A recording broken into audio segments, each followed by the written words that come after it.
Sir मैं तवज्जो चाहती हूँ आपकी। स्पीकर साहब, सर आपकी तवज्जो चाहती हूँ। जी प्लीज प्लीज, सॉरी वो मल्टीटास्किंग। सर मेरा इशू है कि मेरे लीडर ने मुझे आंखों में आंखें डाल के बात करनी सिखाई है। सर अगर मुझसे आई कांटेक्ट नहीं होगा तो मैं बात नहीं कर सकती हूँ। सर मेरी आपसे गुजारिश है। सर ऐनक पहन लें, ऐनक पहन ले सर, ऐनक पहन ले सर। सर लीडर हूँ, अपने हल्के से 1.5 लाख वोट लेकर आई हूँ, तो सर अगर आप मुझे सुनेंगे नहीं तो फिर मैं बात नहीं कर सकूंगी। मैं सुन लूंगा, देखूंगा नहीं। आई कांटेक्ट खवातीन के साथ अच्छा नहीं लगता। सर 52% खवातीन को अगर आप इग्नोर करेंगे, अगर आप देखेंगे नहीं ना, तो सर फिर ऐसा ही होगा, सिलेक्टेड लोग ही यहाँ पे आएंगे। मैं किसी भी खातून की आंख में आग डाल के नहीं देखता।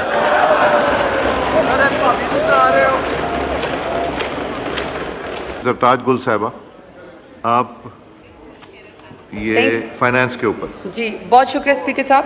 सर ये मैंने खुद फाइनेंस उसमें रेवेन्यू में सर मैंने डिमांड 41 में खुद कोई 9 के करीब मैंने कट मोशंस दी हुई थी। तो सर मैं चूँकि यहाँ पे जी सर ये मैंने बेसिकली यहाँ पे इंटरेस्ट रेट पे कट मोशन दिया हुआ था। सर यहाँ पे इस वक्त 2018 में जब हमारी पीटीआई की हुकूमत थी सर 7.5% हमारा इंटरेस्ट रेट था। सर 2019 में ये 13.5% पे ऊपर चला गया, लेकिन सर अप्रैल 2022 में 9.75 पे हम इसको वापस लेकर आए। सर हम इसको सिंगल डिजिट के अंदर लेकर आए। जैसे ही सर हम 9.75 पे रिजीम चेंज करके हमारी हुकूमत गिराई गई, सर पीडीएम जुलाई की 2022 में पहले ही साल की हुकूमत में सर ये 15% पे चला गया। अप्रैल 2023 में सर ये 21% पे चला गया और सर ये जून 2024 में 22% पे सर हमारा इंटरेस्ट रेट चला गया। सर मैं तवज्जो चाहती हूँ आपकी। स्पीकर साहब, सर आपकी तवज्जो चाहती हूँ। जी प्लीज। जी सर अब ये जो इंटरेस्ट रेट है जो हम 9.75% पे छोड़ के गए थे, ये मौजूदा सर स्टेट बैंक का जो इस वक्त फिक्स रेट है वो सर 22% पे जो है ये पीडीएम की हुकूमत इस वक्त पहुंचा दी है। अब सर जो बैंक के अपने चार्जेस हैं वो भी कोई कुछ % होते हैं। तो सर मेरा सवाल ये है कि अगर सर हमारा यानी कि जो इस वक्त हुकूमत का जो फिक्स रेट है वो सर 22% है, अगर उसमें बैंक के अपने चार्जेस मिला दिए जाए वो भी 6%, 7% पे पहुँचते हैं, वो हो गए। फिर सर जब आप लोन लेने के लिए जाते हैं तो सर लोन में क्या होता है कि वो खुद आपसे ऐसी गारंटीज मांगते हैं कि सर वो आप वो चीज़ें पूरी नहीं कर सकते हैं।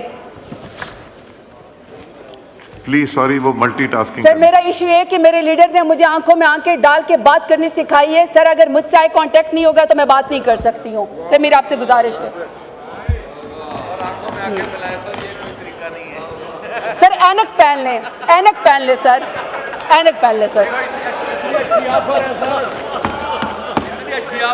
सर लीडर हूँ, अपने हल्के से 1.5 लाख वोट लेकर आई हूँ, तो सर अगर आप मुझे सुनेंगे नहीं तो फिर मैं बात नहीं कर सकूंगी। मैं सुन लूंगा, देखूंगा नहीं। आई कांटेक्ट खवातीन के साथ अच्छा नहीं लगता।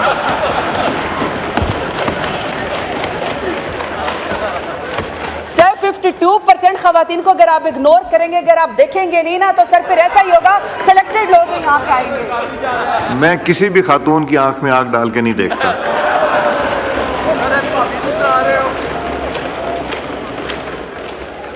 चले सर अब सर मैंने सर पहली बात ये की थी कि सर 9.75 सिंगल डिजिट पे सर हम छोड़ के आए थे इंटरेस्ट रेट, मौजूदा सर 22% पे हो गया है। तो अभी सर मैं जो जिनिंग फैक्ट्री से सर मैं उसके लिहाज से बात करना चाहती हूँ, क्योंकि सर मेरे साउथ पंजाब में मेरा डेरा गाजी खान से ताल्लुक़ है, तो सर हमारी तरफ कॉटन ही उगती है। अब सर जो मेरी वो है, मैं बनोला की सीड के ऊपर बात करना चाहती हूँ। सर बनोला सीड जो है इस वक्त 18% के ऊपर उसका सीड मिल रहा है, ये टैक्स है 18% का। फिर सर जो उससे खल निकलती है, खल के ऊपर सर 10% उसका जो है वो इंटरेस्ट रेट है। फिर सर जो इसके ऊपर जो इसमें से ऑयल निकलता है, सर ऑयल के ऊपर जो है वो 10% का फिक्स जो है इन्होंने इंटरेस्ट रेट लगाया हुआ है। और सर जो बिजली चार्जेस हैं वो सर 12 लाख हर जिनिंग फैक्ट्री को आते हैं, फिक्स है सर। अगर आप फैक्ट्री चलाएं या आप फैक्ट्री ना चलाएं, तो अगर आप नहीं चलाएंगे, आपकी फैक्ट्री नहीं चलेगी, बंद भी लगेगा, तो भी सर आपको 6 लाख देने पड़ेंगे।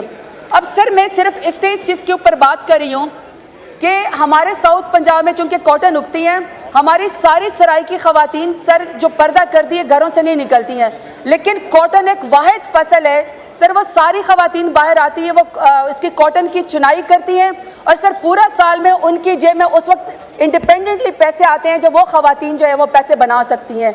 अब सर जब ये जिनिंग फैक्ट्री बंद हो जाएंगी, जिसका मैंने आपको इंटरेस्ट रेट बता दिया है, अब सर PCGA जो है वो ये कहती है कि हम इस दफ़ा जो है वो कॉटन ख़रीदेंगे ही नहीं। अब सर जब वो कॉटन ख़रीदेंगे ही नहीं तो किसान के पास तो पैसे नहीं आएंगे, और वो जो हमारी ख़वातीन जो मैं आपको बता रही हूँ, जो डेरा गाजी खान में साउथ पंजाब में कॉटन की चुनाई करती है, जो वो पहली दफ़ा फील करते हैं कि हम इंडिपेंडेंट हो गए हैं, सर ये एक तो ये वाला नुकसान हो गया कि ख़वातीन को सिर्फ बिस्क की लाइन में नहीं खड़ा करना कि आपने उनकी जेब में किसी तरीके से 10,000 या 12,000 डालने हैं, सर उनको तो हमने लेबर फोर्स के अंदर भी लेकर आना है, हमने उनको जॉब्स भी देनी है। तो सर ये जो इस वक्त पॉलिसी है मौजूदा हुकूमत, इसकी वजह से सर ख़वातीन की ये कपास की चुनाई की भी ये भी ख़त्म हो गई है। दूसरा सर कॉटन के रेशे से जो कपड़ा बनता है, टेक्सटाइल मिलें जो हैं, अब सर टेक्सटाइल मिलें बंद होने से ये आपकी जो और जो है सर वो जॉब की एम्प्लॉयमेंट जो है वो ख़त्म हो जाएगी। अब सर जब आपकी कॉटन मिल बंद हो जाएगी, जिनिंग फैक्ट्री आपकी बंद हो जाएगी, सर आपकी टेक्सटाइल जो है जब वो बंद हो जाएगी इतने बड़े इंटरेस्ट रेट पे, तो सर ये बहुत मुश्किल हो जाएगा। पहले आपके सर 50% जो इंडस्ट्री है वो बंद है और 50% से ज़्यादा पार्शली सर आपकी बाकी इंडस्ट्रीज भी बंद हैं। तो सर 119% आपका इंक्रीज़ हो गया कि आपके मुल्क से एजुकेटेड नौजवान लड़के लड़कियां बच्चे बच्चियां ये मुल्क छोड़ के जा रहे हैं। इस साल भी सर 15 लाख के करीब नौजवान आपका मुल्क छोड़ के चले गए हैं। लोग नकल मकाने पे मजबूर हो गए, लोग हिजरत करने के ऊपर मजबूर हो गए। मेरा ख्याल है कि सर जितना इनकी पॉलिसी ने इंटरेस्ट रेट ने सर ये बिल्कुल कॉस्मेटिक्स है, ये समझते हैं कि मुल्क से बाहर डॉलर नहीं जाएंगे, इकोनॉमिक एक्टिविटी होगी। सर इकोनॉमिक एक्टिविटी वो तो बिल्कुल रुक गई है सर, आप आंखें मिलाने के बजाय साइड से निकल के चले गए हैं।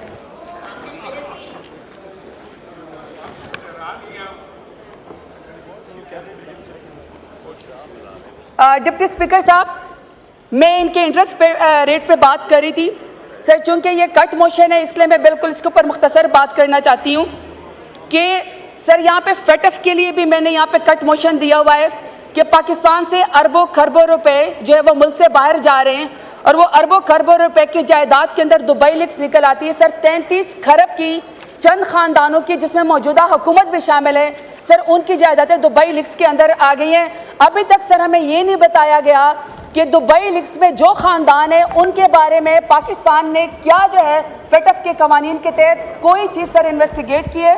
और आपको पता है सर फेटफ के कवानीन में अगर आप ये ब्लैक मनी आपके इकोनॉमी में आती है तो सर वो टेरर फाइनेंसिंग के अंदर जाती है। सर आखिरी सर मेरा कमेंट ये है कि सर एक शख्स है जिसका नाम इमरान खान है सर, जब वो वज़ीर आज़म था तो वो मदीना की गलियों में शान रसूल में नंगे पैर फिरा करता था, उसको तो सर आपने बंद कर दिया काल कोठरी के अंदर पाकिस्तान से मोहब्बत की सज़ा में, एब्सोल्युटली नॉट कहने की सज़ा में। सर एक दूसरा शख्स भी है जो सर हबीब जालिब की नज़में पढ़ा करता था, गलियों में घूमता था और वो कहता था मैं नहीं मानता, मैं नहीं मानता।